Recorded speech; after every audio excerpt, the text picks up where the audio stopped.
मंदिर स्थापत्य प्रबंधन इस विषय पर श्री अभिजीत सादले जी हमारा संबोधन करेंगे। उनका हम परिचय जान लेते हैं।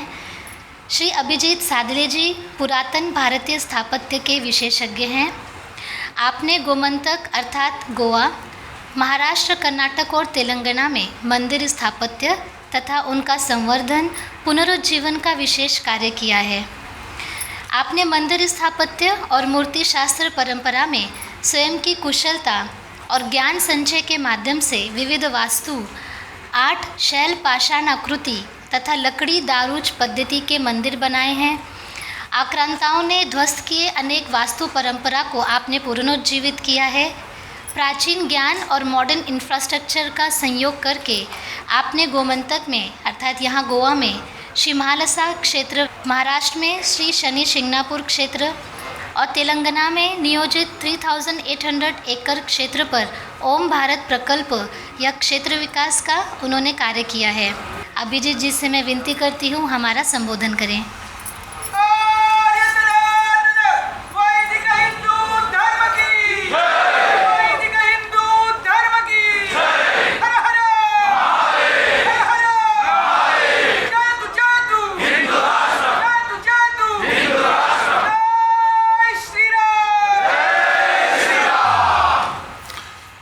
सबसे पहले मैं गुरु वंदना से शुरुआत करता हूँ।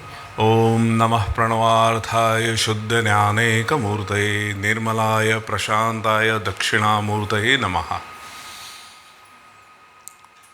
मुझे बहुत खुशी है कि मुझे जो प्रिय विषय है, जो मेरा कर्म भी है, उसके बारे में आपसे संबोधन करने का मुझे मौका मिला, और वो भी हिंदी में, क्योंकि ज़्यादातर हमारा संबोधन यहाँ पे मराठी या अंग्रेज़ी में होता है। हिंदी में करने का जो मौका मिला उसके लिए आपका धन्यवाद। जब भी हम वास्तुशास्त्र की बात करते हैं या मंदिर स्थापत्य शास्त्र की बात करते हैं तो एक बहुत सारे लोगों के दिमाग में एक विचार होता है कि एक वास्तुशास्त्र नाम का कोई किताब है, वो सदियों पहले 2000-3000 साल पहले लिखा है और उसके अनुसार की हम बात कर रहे हैं और वो बहुत सुखकारी है, उसका हमें अमल करना है। किंतु ऐसी अवस्था नहीं है। ऐसा कहना हमें उन पंथों के साथ हमें बिठाना होगा कि जो एक किताब पे चलते हैं। हमारी संस्कृति अनादि अनंत सनातन है, तो ये समझना बहुत ज़रूरी है कि हमारी परंपराएं क्या है। मैं यहाँ पे आपको मेरी एक वैयक्तिक अनुभूति से ये एक उदाहरण के साथ बोलता हूँ। हम जब कोई नदी का स्रोत की बात करते हैं तो हमारे दिमाग में आता है कि नदी यहाँ से शुरुआत हो गई। ये मैं गंगा मैया की बात कर रहा हूँ। तो मैंने मेरे व्यक्तिगत जीवन में गंगा मैया के बहुत सारे प्रयाग देखे। बंगाल के उपसागर से लेकर उत्तराखंड गए, वहाँ चलते चलते मैं गंगोत्री चला गया। ऐसे कहते कि गंगोत्री गंगा का उगम है, वही गंगा निकलती है। जैसे मैं गंगोत्री गया तो मुझे ध्यान में आ गया गंगोत्री के ऊपर गोमुख है, तो मैं गोमुख चला गया। उधर एक दिन रह के ध्यान धारणा की तो उसके ऊपर तपोवन है, तो मैं तपोवन चला गया। और मौनी बाबा की कृपा से मैं वहाँ पे करीब 3-4 दिन रहा शिवलिंग पर्वत के छाया में। तो मुझे वहाँ पे ध्यान है, वहाँ से जो गंगा निकलती है वो आकाश गंगा है और वो नीचे जाके भगीरथी को मिलती है। तो जैसे मैं पर्वत से देखने लगा तो मुझे ध्यान में आ गया कि वही आकाश गंगा आखिरी गंगा नहीं है। उसके आगे आप देखो तो रक्तवेला गंगा है, जो सुदर्शन पर्वत से निकल के भागीरथी को मिलती है। उसके आगे नंदनवन ग्लेशियर है, जहाँ से वो वासुकी ताल से निकलता है। उसके आगे आप जाओगे तो नेलोंग वैली में से जड़ गंगा निकलती है। तो ध्यान में आया कि गंगा एक स्रोत से नहीं आती है। इसीलिए गंगा या हमारी संस्कृति का मूल स्वरूप एक ही है, क्योंकि हमारे लिए एक सोर्स नहीं है, हम एक किताब वाली संस्कृति नहीं है। अनेक दिशाओं से, अनेक प्रांतों से, अनेक संस्कृतियों से, अनेक छोटे छोटे सांस्कृतिक धरोहर से हमारा संचित ये बन जाता है। वास्तुशास्त्र के नियम कुछ ऐसे ही है। जब हम शास्त्र बोलते हैं तो वास्तुशास्त्र के एक शास्त्र का एक किताब नहीं है, करीब 350 किताब का डॉक्यूमेंटेशन लिस्टिंग हो चुका है। 350 हमें पता नहीं उसके भी आगे है, और वो उध्वस्त भी हो गए तो भी पता नहीं है। तो हमें ये ध्यान में रखना है कि हमें इन सभी परंपराओं का जतन, डॉक्यूमेंटेशन, लिस्टिंग होना जरूरी है। ये क्यों जरूरी है? क्योंकि ये सभी परंपराएं हैं वो जीवित परंपराएं हैं। वेस्ट के तरह हमारे लिए कोई संस्कृति जो लुप्त हो गई ऐसी संस्कृति नहीं, ये जीवित संस्कृति है। क्योंकि ये संस्कृति ऐसी है, कुछ हजारों साल भी पुरानी है और बीते हुए क्षण इतनी भी नई संस्कृति है। तो वी रिस्पॉन्ड टू टाइम, कि हम एक कालखंड में कहीं एक क्षण पे कहीं से शुरुआत नहीं हुए, किसी एक व्यक्ति के अनुभूति से नहीं शुरुआत हुई।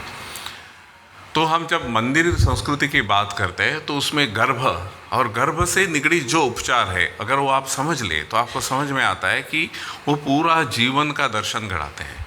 जैसा मनुष्य जीवन है उसमें जन्म है, उसका पोषण है, वैसे उसमें बीजरोपण है, उसी तरह गर्भ में भी वही सभी विधि होते हैं। वास्तु का रचना एक जीवन का ही अंग है, क्योंकि उसमें ऐसा नहीं कि वास्तु अनादि है, उसमें उसका जन्म है, जिसे हम शिलान्यास बोलते हैं, बीजरोपण है, वो शिलान्यास के तरह से होता है। उसके बाद में उस पर जैसे हम मनुष्य जीवन का जन्म होता है, उसी तरह वास्तु में हम मंदिर भगवान के आंखें खोलते हैं, उसका धनाधिवास है, धानाधिवास है, जलाधिवास है, सभी जो जीवन की प्रक्रिया वास्तु में होती है। ये एक बहुत बड़ा अंतर है हमारी वास्तु परंपरा और पश्चिमी देश के वास्तु परंपराओं में से। वो आर्ट फॉर्म्स है, हमारे आर्ट फॉर्म्स हैं, लेकिन आर्ट फॉर्म से भी बढ़कर है, वो जीवित परंपराएं हैं। क्योंकि मैं जानता हूँ कि वेस्ट में भी, बाद में मिडल ईस्ट में भी बहुत अच्छी वास्तु परंपराएं हैं, पर उनमें और हमें एक ही भेद है कि हम जीवित परंपरा हैं। इसमें बहुत सारे विचारों का संयोग होके वैदिक वांग्मय से जो गर्भ विचार आए हैं, बाद में स्थानिक लोक आचारों से जो विचार उत्पन्न हुए, इन सभी का संयोग होके वास्तु परंपरा का निर्माण हुआ है। तो उसमें हिरण्यगर्भ का जो वर्णन है, तो ये सभी परंपरा एक ही निर्देश करते हैं कि हम जो वास्तु जिसमें हम रहते हैं वो एक स्ट्रक्चर नहीं है। आप कहीं भी देखो तो वो स्ट्रक्चर बोलते हैं, हम वो स्ट्रक्चर नहीं है, वो वास्तु है, क्योंकि उसमें जीवन है। और वास्तु आप मंडल देखिएगा तो सभी देवताओं का उधर वास है, तो हमारे लिए एक ये पवित्र स्थान है। और इसमें जैसे मैंने बोला, हमारे व्यक्तिगत जीवन में, मानवीय जीवन में जो कंटिन्यूटी है, ये जीवित परंपरा क्यों है? ऐसे नहीं कि एक बार बनाया और वैसे रह गया। जैसे हमारे जीवन में हम जैसा आत्मा देह धारण करता है और देह धारण करने के बाद उसका अंत भी होता है, उसी तरह मंदिर वास्तु का अंत भी होता है। वो पूरा सर्कल है, उसका विसर्जन होता है और पुनर्प्रतिष्ठा होती है। ये पूरे चक्र से ही वास्तु परंपरा जीवित रह चुकी है। ये मैं बोलने के लिए क्यों आवश्यक है? कई बार हम बोलते हैं कि ये 5000 साल पुरानी वास्तु है, तो सामने खड़ा हुआ मंदिर होता है 150 साल पुराना। तो कई पश्चिमी तज्ञ लोग इसका मजाक उड़ाते हैं कि अरे ये तो 150 साल है और ये 5000 साल की बात कर रहे हैं।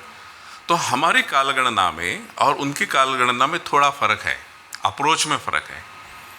वो स्ट्रक्चर देखते हैं, हम पूरा वास्तु देखते हैं। उस स्थान की जो परंपरा, जब हम बोलते हैं 5000 साल पुराना है, तब ये पूरी स्थान की परंपरा 5000 साल पुरानी है, केवल स्ट्रक्चर नहीं। अभी जब हम मंदिर की बात करते हैं तो मंदिर की 3 विशेषताएं उभर कर सामने आती हैं। एक तो शिखर है, दूसरा गर्भ मंडप है और तीसरा सभा मंडप। ये तो सब लोग जानते हैं, मैं बोलने के लिए प्रयास कर रहा हूँ कि ये तीनों संकल्पनाओं में बहुत सारे विचारों के संकल्पनाओं का ही संयोग है। यानी इसमें आर्ट फॉर्म्स नहीं है। क्योंकि मैं आजकल ये बोलने की ज़रूरत इसलिए है कि आजकल मैं देख रहा हूँ ये समझे बिना मंदिर बनाए जाते हैं। इसका मूल स्वरूप क्या है, उसके पीछे विचार क्या है, किस तरह से ये डेवलप होके आया है, उसका विचार नहीं होता है। कई बार लोग आते हैं बोलते हैं मुझे कि गर्भगृह में अंधेरा है। मैं बोलूँगा आगे अंधेरा क्यों होता है वहाँ पे अंधर? तो हम चारों तरफ से अगर खिड़की कर दी तो कैसा लगेगा? एक महाशय तो आए थे और बोले थे, मंदिर के प्रेसिडेंट थे वो, बोले हम अगर चारों तरफ से हम ग्लास लगाना चाहते हैं ताकि भगवान का चारों तरफ से दर्शन हो। तो मुझे लगा कि ये आवश्यक है हमें कि ये संकल्पना क्यों है, इसका पीछे विचार क्या है, ये समझना आवश्यक है। नेक्स्ट, हम जब गर्भ की बात करते हैं या गर्भगृह की बात करते हैं तो उसका पहला शब्द है गर्भ, यानी जहाँ से जीवन उत्पन्न होता है, जहाँ पे बीजारोपण होता है। ये मानवीय जीवन में जितना महत्वपूर्ण है वैसे मंदिर में भी उतना महत्वपूर्ण है, क्योंकि वहाँ पे हम परम अंश जो है उसका रोपण करते हैं। तो ये संकल्पना भी बहुत पुरानी है और कोई एक ग्रंथ से नहीं। अभी आप देखो उसका इतिहास में, तो जैसे वैदिक वाङ्मयों में आपको उसका वर्णन मिलेगा, वैसे ही आपको उसके आदिम समाज में, जिसको हम मेगालिथिक कल्चर बोलते हैं, जो ऐसे काफ़ी सारे कल्चर जो हम सभ्यता की तरफ जाते समय जो डॉक्यूमेंट हुए हैं, वहाँ पे आपको दिखता है वो ये संकल्पना वहाँ पे भी है। तो ये बहुत बड़ा फ़र्क है। जब हम इजिप्ट के ममीज़ देखते हैं, इजिप्ट के बड़े बड़े पिरामिड दिखते हैं, वो शायद 3,500 साल पुराने हो, 2,000 साल पुराने हो, और कोई आके बोलता है भारत में इतना पुराना बड़ा स्ट्रक्चर है क्या? मैं बोलता हूँ अभी पिरामिड्स है, लेकिन पिरामिड वाली संस्कृति कहाँ है? वो नहीं है। हमारे लिए जीवित परंपरा है, इसलिए हम अभी आज तक जीवित है। ये सभी बेबीलोनियन संस्कृति है, बहुत सुंदर थी, कहाँ है वो बेबीलोनियन संस्कृति? किताबों में ही है। तो ये आवश्यक है कि हमें समझना कि हमारे संस्कृति के मूल जो वास्तु आकार है वो किस तरह से उत्पन्न हुए हैं। दूसरा जो महत्वपूर्ण अंग है वो है सभा मंडप, जो यज्ञ मंडप संकल्पना से आया है। आप अगर पुराने मंदिरों का अभ्यास करें, आप अगर दक्षिण भारत में लाड़कन आयहोल करके एक जगह है जहाँ पे बहुत सारे मंदिरों का निर्माण का जो प्रारंभिक व्यवस्था है वो वहाँ पे डॉक्यूमेंट होती है, तो आपको समझ में आता है कि किस तरह से ये संकल्पना उसमें मंदिर नियोजन में किस तरह से अंतर्भूत की है। यज्ञ में हम क्या करते थे? यज्ञ में हम विविध देवताओं को बलि देते थे, बलि ने हवि देते थे, यानी उसको अर्पण करते थे कुछ। और वाहक क्या था? वाहक अग्नि था। तो वो संकल्पना कि यहाँ से to reach out to gods, भगवान की तरफ जाने के लिए ये संकल्पना, ये यज्ञ मंडप की संकल्पना हमारे सभा मंडप में आ चुकी है। इसलिए कई बार सभा मंडप में प्रमुख जो बीच वाली जगह हो वो थोड़ी सी ऊपर होती है, वो निर्धारित की जाती है कि ये पवित्र जगह है। तो आज भी गोवा में कई सारे मंदिर हैं जहाँ पे लोग जानते हैं कि कौन सी अवस्था में वहाँ जाना है और कौन सी अवस्था में नहीं जाना है। घर में अगर कोई मृत्यु हो तो मंदिर में नहीं जाता, घर में अगर कोई बालक का जन्म हो शुभ संकेत है, लेकिन फिर भी मंदिर के लिए थोड़ा शौच है, तो वो जाता है मंदिर में दर्शन के लिए, लेकिन चौक पे ऊपर नहीं चढ़ता है, वेदी पे नहीं चढ़ता है, नीचे से दर्शन देता है। तो ये बहुत सारी जो लोक परंपराएं हैं और ये हमारी वास्तु परंपरा है, वो एक दूसरे से मिलकर ही बनी है। तो कई बार लोग आके मुझे बोलते हैं ये ऐसा ये क्यों चाहिए, पूरा प्लेन कर देंगे। कई बार मुझे लोग बोलते हैं ये आप उम्रा है, हाँ मंदिर में प्रवेश करते समय उम्रा रहता है, वो क्यों चाहिए? उसमें हमारा पाँव अड़ जाता है, हम गिर जाते हैं, उस पूरा बड़ा चौड़ा मंदिर बना दो, स्मूथ बना दो। ऐसा नहीं होता है, क्योंकि ये सभी संकल्पना के पीछे एक अर्थ है। नेक्स्ट, और शिखर और गर्भगृह, ये भी बहुत एक आदिम संकल्पना है। आज भी आप देखेंगे तो बहुत सारे जगह में शिखर का पर्वत शिखरों की पूजा होती है। पर्वत पूजा ये बहुत पुरानी परंपराएं हैं। आज भी आप देखो तो बहुत सारे ऐसे शिखर हैं, उन पे हम भगवान का व्यास बोलते हैं। और आप शरीर की रचना अगर आप देखो तो शरीर में जो 7 चक्र है, उसमें सबसे वाला जो शिखा वाला चक्र है, वो जहाँ से हम ब्रह्मांड में विलीन हो जाते हैं, वो वाला चक्र है, इसलिए उसको शिखर बोलते हैं, शिखा। तो इसीलिए शिखा या मुकुट के ऊपर कुछ भी नहीं होता है। तो ये सभी संकल्पनाओं से पर्वत का शिखर और पर्वत में गुहा, ये दोनों संकल्पनाओं से जो आज भी धर्म के लिए बहुत महत्वपूर्ण है, उनसे भी इसमें अंतर्भाव हो चुका है। नेक्स्ट, हमारी जो संस्कृति है बहुत लंबे समय से चल चुकी है। जो मेगालिथिक पीरियड से लेके आज हम मंदिर शिखर तक पहुंच गए हैं, ये हमारे लिए और पूरे विश्व के लिए एक महत्वपूर्ण बात है, क्योंकि ये एक संस्कृति है जो इतनी लंबी समय तक चली है और इतने लंबे समय तक उसने वास्तु का प्रयोग कंटिन्यूसली चालू है। नेक्स्ट, तो मैं कहता हूँ हमेशा कि मंदिर समितियाँ जो है, आर्किटेक्ट्स है, इंजीनियर्स है, जो भी मंदिर से निगड़ित है, उन्होंने ध्यान रखना चाहिए कि नमः पूर्वजाय च नमः परजाय च। हम केवल पूर्वजों की बात नहीं कर रहे, जो हमारे पास है वो पूर्वजों ने हमें दिया है, और जो आने वाले हैं उनके लिए हमें अर्पण करना है। तो वी आर कस्टडियंस। हम यहाँ से दूसरी हमारी संस्कृति उसका जतन करके अगले वाले जो जनरेशन है उनको देने वाले हैं। वो किस अवस्था में दे देंगे, ये हमारा उत्तरदायित्व है। नेक्स्ट, जैसे मैंने बोला कि जैसे वास्तु का विकास हुआ उस टाइम पे ये भी हो गया कि वास्तु का विकास किस तरह से करना चाहिए, जीर्णोद्धार का कैसे करना है। आजकल कोई लोग आके बोलते हैं कि हमारे पास इतने पैसे हैं, हम ये मंदिर फिर से तोड़ के बनाना चाहते हैं। बिल्कुल गलत विचार है, ऐसा कभी नहीं होना चाहिए। या कोई 2 करोड़ दे रहा है तो मंदिर बनाएंगे फिर से, ये काफ़ी बार होता है। और हमारी तरफ आते हैं लोग, बोलते हैं हमारे पास 5 करोड़ है, मंदिर बनाना चाहते हैं। मैं लोग बनाने की आवश्यकता क्या है, क्योंकि हमारे जो ग्रंथ संपदा है नेक्स्ट, उसमें स्पष्ट स्वरूप से मंदिर का जीर्णोद्धार कब करना चाहिए उसके लक्षण दिए हैं। मैं यहाँ पे एक ही ग्रंथ का आपको उदाहरण देता हूँ, मय मत का। उसमें अनुकर्म विधान है, मेरे ख्याल से 23 चैप्टर ऐसा कुछ रहेगा। मनसार में भी अलग सा एक विधान है उसके लिए, हर ग्रंथ में अलग सा विधान है। वो निर्धारित करता है कि आपका मंदिर का जीर्णोद्धार कैसे करेंगे, कब करेंगे, कौन से लक्षण होंगे। आप जीर्णोद्धार करेंगे तो कई बार होता है कोई 5 करोड़ लेके आता है, बोलता है मैं करना चाहता हूँ, मुझे मंदिर ऐसा चाहिए। भाई ये तो जीन्स वाला तो बात नहीं है, आप मॉल में जाके जीन्स खरीद लो, ऐसी तो बात नहीं है। ये मंदिर है, तो आपको ये निर्धारित भी नहीं कर सकते कि ये मंदिर का आकार आप कितना चाहते हैं। वो भी मंदिर का, उसका भी शास्त्र मैं आगे बोलता हूँ आपको। नेक्स्ट,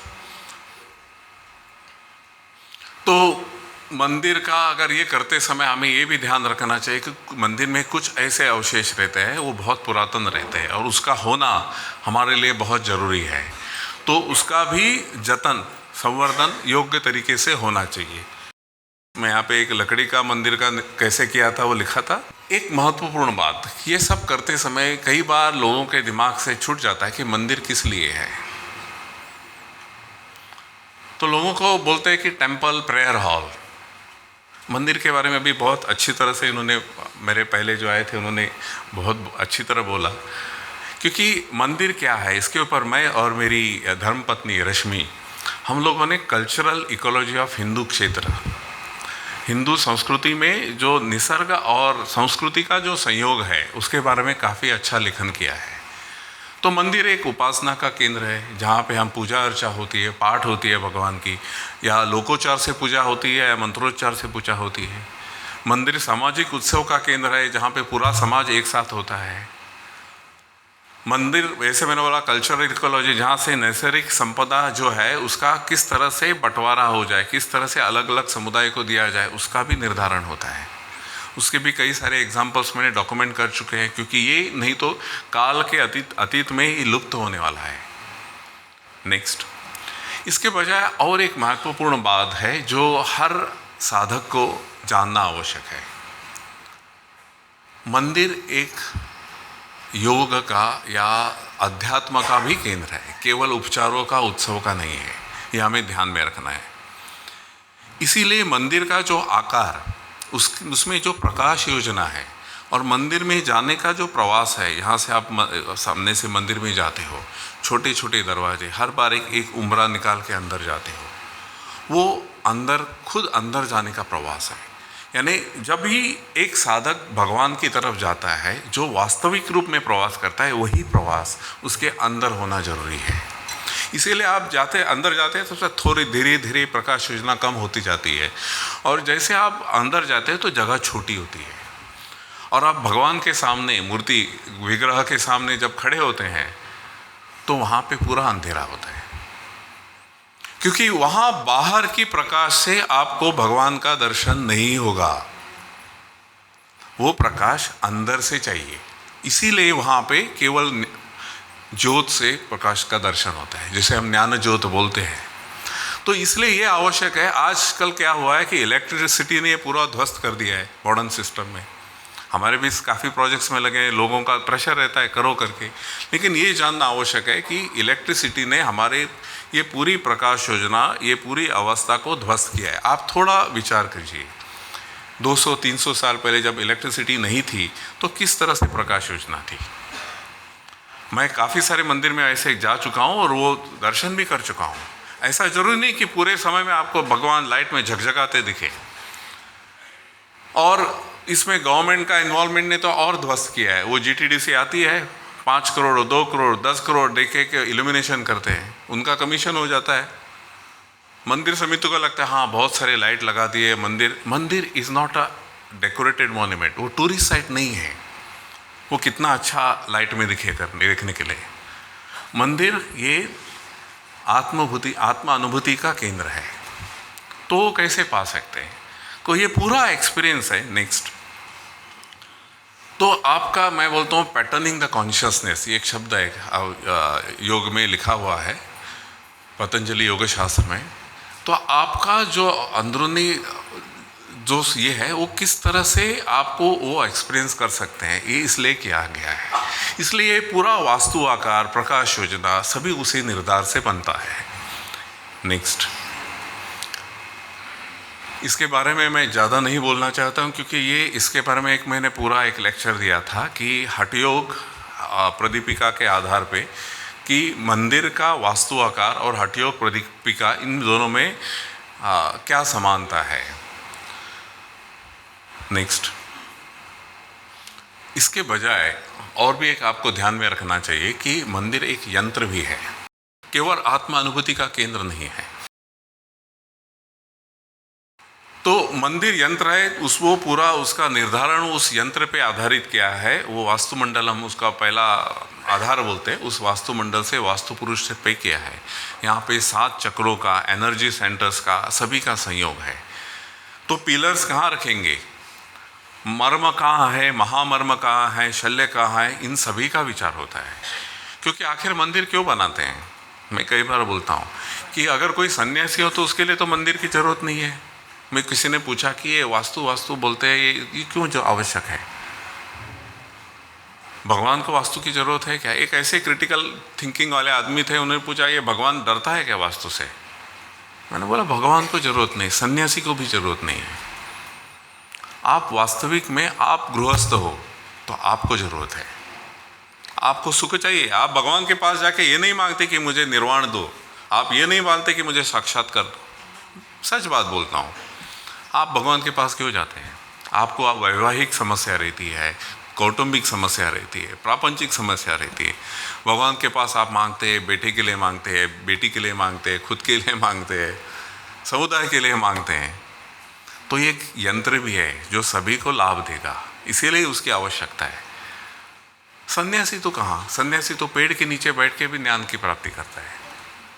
तो ये सभी विचार, ये मौलिक विचार कई सदियों से, हजारों साल से हमारे अलग अलग ऋषियों से, परंपराओं से ये कंटिन्यूसली इस पे विचार होते होते आज हमें सौंपा गया है। नेक्स्ट, उसमें दिक् निर्णय होता है,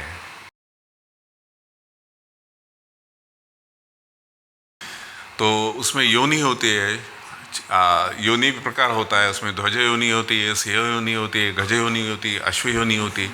ये सभी विचार देवांगुलम लेके, वो यूनिट लेके उसके ऊपर निर्धारित किए जाते हैं। भगवान का नक्षत्र, वास्तु का नक्षत्र। नेक्स्ट, अलग अलग षड्वर्ग, उसके अर्थ भी है। नेक्स्ट, और इन सभी का नियमन वास्तुमंडल से होता है। यानी वास्तुमंडल यानी एक मंडल नहीं, अनेक मंडल है, और ये अनेक मंडलों के अलग अलग विचार है, उसके अलग अलग पर्पजेस है। कोई एक मंडल आपको अच्छा लगे, आपके हाथ में आए तो वो लेके आप बैठे, तो ऐसा नहीं होता है। ये जानना जरूरी है, क्योंकि आजकल मैंने देखा है इसका गलत इस्तेमाल भी हो रहा है। एक आदमी ने ये परमशाही का मंडल सिल्वर में लगा के अपने मंदिर में, घर में लगाया था। मैंने पूछा ये क्यों लगाया? नहीं नहीं, हमें ये मंत्रोच्चार करके किसी ने दिया है। तो मैंने कहा इसका उपयोग तो ये नहीं है। तो कई बार अगर हम नहीं जानते कि हमारी संस्कृति क्या है, तो कमर्शियल जो लोग हैं वो उसका गलत इस्तेमाल कर सकते हैं, और हमारी संस्कृति भी को लोग गलत नाम हो सकता है। नेक्स्ट, तो उसमें मानवकरण है। मंदिर बनाते समय ये ध्यान में रखना चाहिए कि मुझे उसका मानवकरण यानी प्रोपोर्शंस, यानी मान यानी प्रोपोर्शन यानी माप जो बोलते हैं उसको प्रोपोर्शन बोलते हैं, मानवकरण। उसका अर्थ है कि मंदिर का हर भाग उसका एक प्रोपोर्शन में हो जाएगा। जैसे एक मानवीय देह देखो, ऐसा नहीं मुझे हाथ अच्छे लगे तो लंबा कर दिया मैंने, सर अच्छा लगा तो बड़ा कर दिया, ऐसा नहीं, ये पूरा प्रोपोर्शन में है शरीर। उसी तरह मंदिर भी पूरा प्रोपोर्शन में है। नेक्स्ट, उसमें मर्म की कल्पना है। जब हम मंदिर उसका प्रकार निर्धारित करते हैं कि मंदिर के आगे पीछे साइड में कितनी जगह रहेगी, उसका मर्म क्या है, महामर्म क्या है, ये सभी विचार इसलिए आवश्यक है, जैसे मैंने बोला कि ये अगर हमें लाभदायी होना है पूरा समुदाय को, तो इसका विचार करना आवश्यक है। नेक्स्ट, और जहाँ पे मेरे पहले स्पीकर थे उन्होंने अच्छी तरह से बोला कि मंदिर ये पूरा समाज का पूरा केंद्र था, जहाँ से पूरा इकोनॉमिक एक्टिविटीज़, सोशल एक्टिविटीज़, सभी एक्टिविटीज़ होते थे। तो कई सारे नगर जिसमें मंदिर केंद्र में था और उसकी तरह विकसित होते गए, तो उसको हम पंच प्राकार, सप्त प्राकार बोलते हैं। हाँ, उसका भी वर्णन है कि मंदिर के आजू बाजू कॉन्सेंट्रिक लेयर्स में किस तरह से उसका निर्धारण हो जाएगा। हम जब प्रतिमा शास्त्र के यहाँ आते हैं, इसमें हमारी संस्कृति का बहुत बड़ी हानि हो चुकी है। मैं अगर 13वीं सदी 14वीं सदी तक जो मूर्तियाँ बनी है वो देखता हूँ, और आजकल जो मूर्तियाँ बनी है लास्ट 300-400 साल में, उसमें बहुत फ़र्क है। ये क्यों हुआ है? तो हमारे यहाँ पे जब भी 13th या 13वीं 14वीं सदी के बाद आक्रांतों का जो आक्रमण हुआ, उसमें ज्ञान ध्वस्त हो गया। हमारे यहाँ पे राजा रवि वर्मा करके एक पेंटर जो यूरोपियन पेंटर्स की कॉपी करता था, उन्होंने कुछ भगवान की तस्वीरें बनाई, वो बहुत पॉपुलर हो गई। तो हमारा भगवान की तरफ देखने का भी नज़रिया बदल दिया।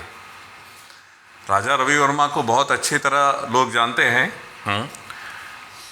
वो अच्छा भारतीय पेंटर भी जानता है, लेकिन वो भारतीय मूल स्वरूप का पेंटर नहीं है। तो भगवान की मूर्ति कैसी बनाई जाए, उसके मान क्या है, ताल क्या है, अष्टताल, नवताल, अष्टताल मध्यम, नवताल मध्यम, नवताल अधम, नवताल उत्तम, कौन सी देवता नवताल में बैठेगी, कौन सा देवता अष्टताल में बैठेगी, वो प्रोपोर्शंस इतना है। नेक्स्ट, कि आप एक आँख उसकी निकाल दी, ड्रॉ कर दी, चित्रित किया, तो आपका पूरा मूर्ति का आकार निश्चित हो गया, क्योंकि सभी प्रोपोर्शन में है। अगर मैंने कहा कि ठीक है मुझे ये देवी का मूर्ति बनाना है, वो अष्टताल उत्तम में है, उसकी आँख निकाल दी, तो पूरा देवी का आकार मेरा निर्धारित हो गया। इतना तालबद्ध और मानबद्ध हमारी मूर्तियाँ रहती थी। नेक्स्ट, मैं आखिरी स्लाइड को आता हूँ। आखिर ये हम क्यों कर रहे हैं? जैसे मैं अभी अब पहले भी बोल चुका हूँ कि ये जो हमारी संस्कृति है वो हजारों साल के परंपराओं से हर जनरेशन ने उसमें अपना योगदान देके, हर पीढ़ी ने उसको अपना योगदान देके आगे वाले आदमी के हाथ में सौंप दी है। हमें ये निर्धारित करना है कि हमें क्या करना है, या हम तो ये जतन करेंगे या हमारे वेस्टर्न इन्फ्लुएंस में आके या और कोई इन्फ्लुएंस में आके हम उसमें बदलाव करेंगे। तो हमारी भूमिका अहम रहती है यहाँ पे कि आगे वाली पीढ़ियों को भी हम ये पुरातन भारतीय शिल्प परंपरा, वास्तु परंपरा उनको उसी तरह सौंप दें जिस तरह से हमें हमारे पास आ चुकी है। धन्यवाद।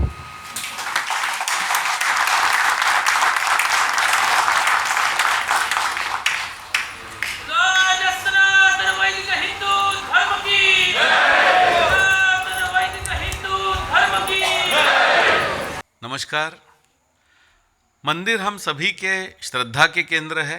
साथ ही में उन मंदिरों में जो छुपी हुई शिल्प कला है, वास्तुकला है, शिल्प शास्त्र है, इन सभी के संदर्भ में अभिजीत जी ने आज हमें जो विषय अवगत करवाया और उन्होंने हमारे सामने मंदिर ये केवल वहाँ पर वास्तुकला के नहीं तो वो आत्मानुभूति के केंद्र थे, इस विषय को जिस प्रकार से प्रस्तुत किया इसके लिए मैं अभिजीत जी के प्रति धन्यवाद व्यक्त करता हूँ।